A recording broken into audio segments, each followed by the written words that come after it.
जय Hind defence aspirants, welcome back again. This is Divyanshu Pandey.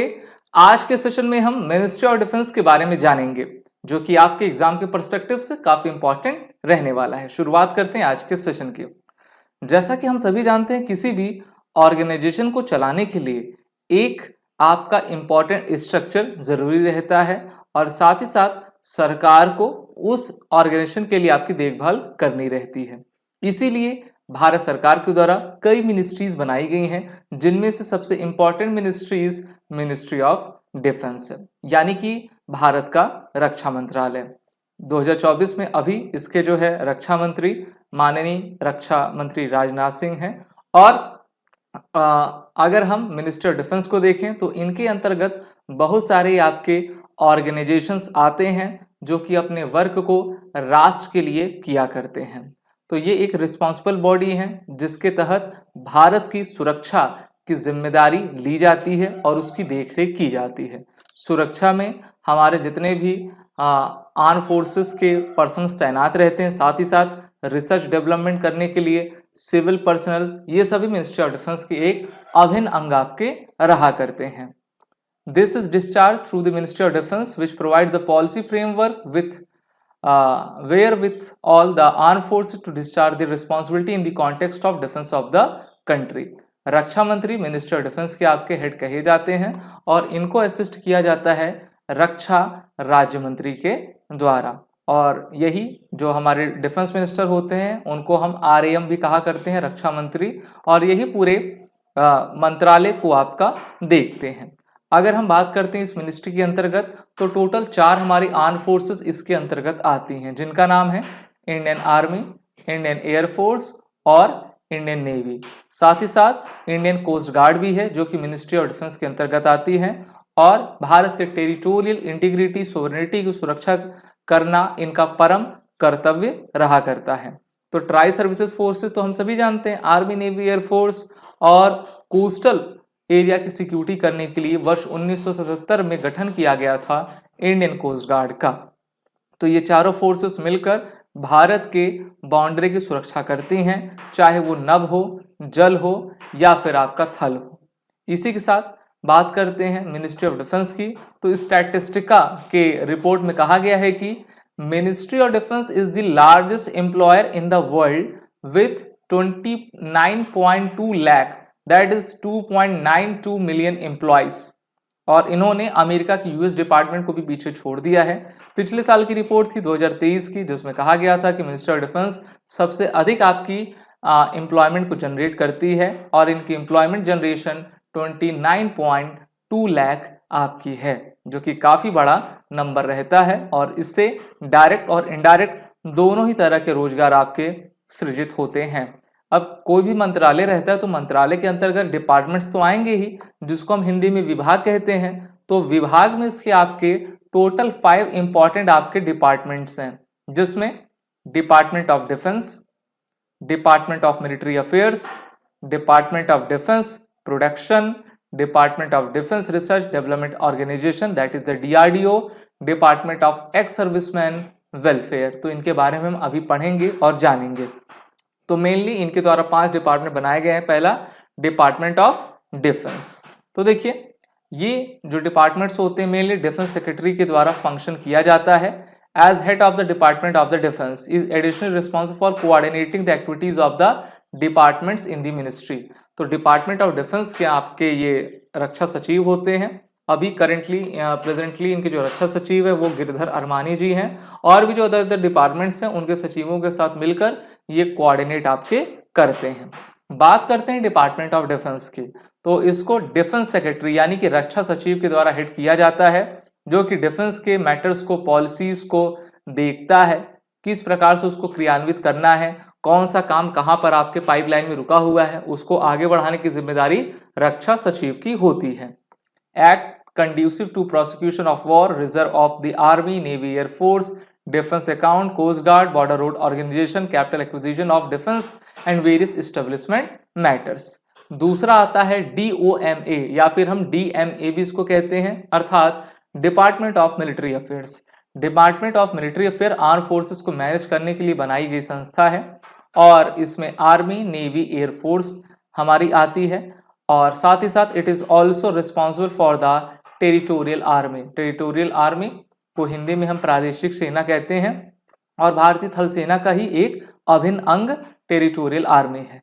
तो department of military affairs को chief of the defence staff, प्रमुख रक्षा अध्यक्ष के द्वारा आपका हेड किया जाता है और वही डिपार्टमेंट ऑफ मिलिट्री अफेयर्स के सेक्रेटरी के रूप में आपके यानी कि इसके सचिव के रूप में कार्य करते हैं ना। और अभी क्या अगर हम देखें सीडीएस को तो वो कौन है, जनरल अनिल चौहान है, तो वही जो है इसमें आपका हेड करते हैं। अब बात करते हैं डिपार्टमेंट ऑफ डिफेंस प्रोडक्शन की। तो हमारी आर्म फोर्सेस तो काफ़ी बड़ी हैं, 13 लाख की आर्मी हो गई, आपकी 1,70,000 अराउंड की एयरफोर्स हो गई, 70-80,000 की हमारी नेवी हो गई और इसके बाद हमारी इंडियन कोस्ट गार्ड का भी काफ़ी बड़ा नंबर है। तो सभी के लिए डिफेंस प्रोक्योरमेंट, डिफेंस प्रोडक्शन करना है। तो इस कारण से इस आपके डिपार्टमेंट को 1962 नवंबर में आपका कंडक्ट इस्टेब्लिश करवाया गया था। इसमें ordnance factory board, indigenisation of imported stores equipment रहते हैं।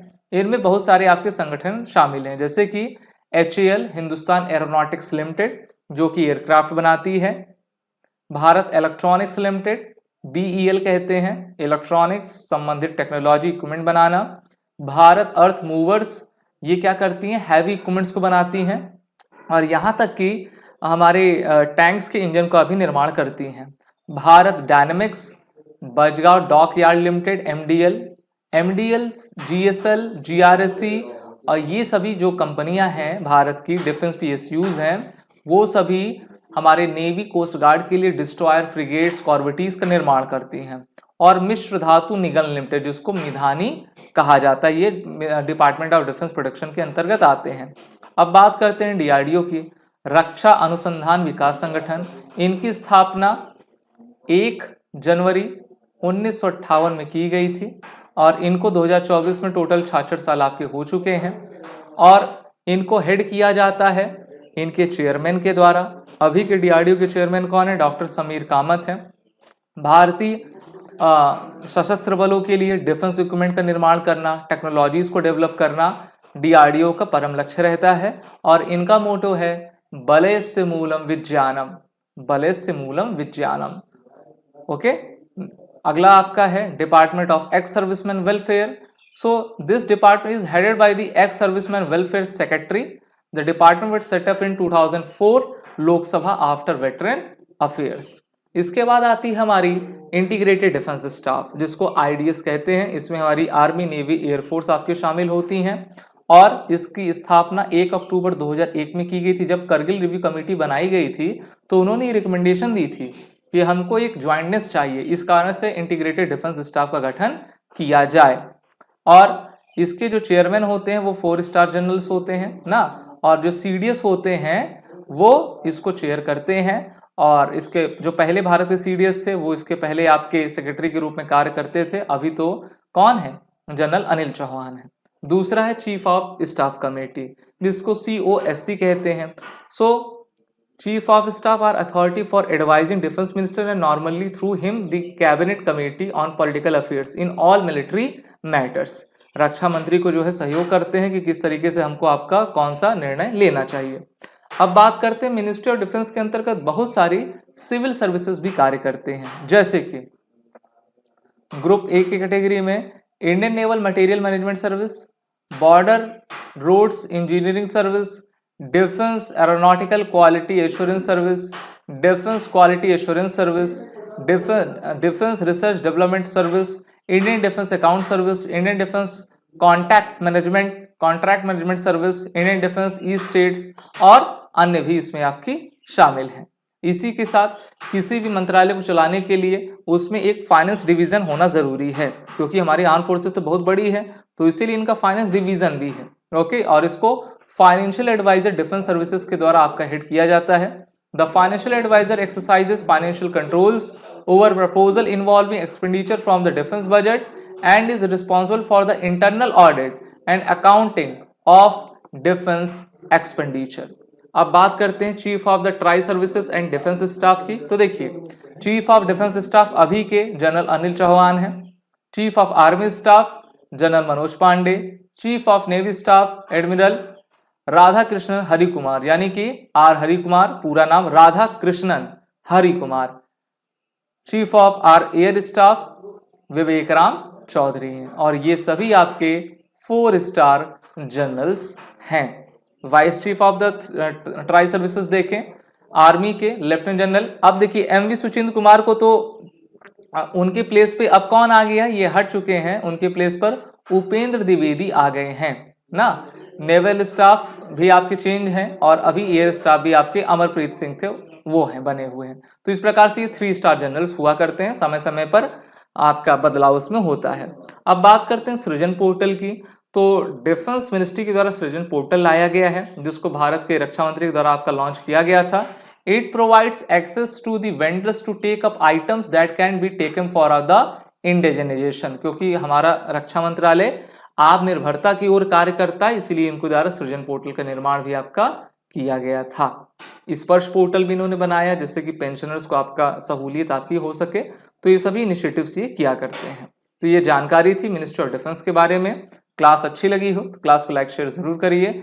साथ ही साथ These are the courses which are run with the SSB Crack exam, bundle stationery सभी कोर्सेज के अवेलेबल हैं। वॉरेट 10 कोड का यूज कर लें, जिससे कि आपको 10% का फ्लैट डिस्काउंट हमारे सभी कोर्सेज पे मिलता जाएगा। जय हिंद। अगर आप एक डिफेंस एस्पिरेंट हैं और SSB interview, NDA, CDS, AFCAT जैसे एग्जाम्स के लिए प्रिपेयर कर रहे हैं, तो आप एसएसबी क्रैक एग्जाम्स के कोर्स को चेक करना ना भूलें। आप हमारी लर्निंग एप्लीकेशन को गूगल प्ले स्टोर से भी डाउनलोड कर सकते हैं।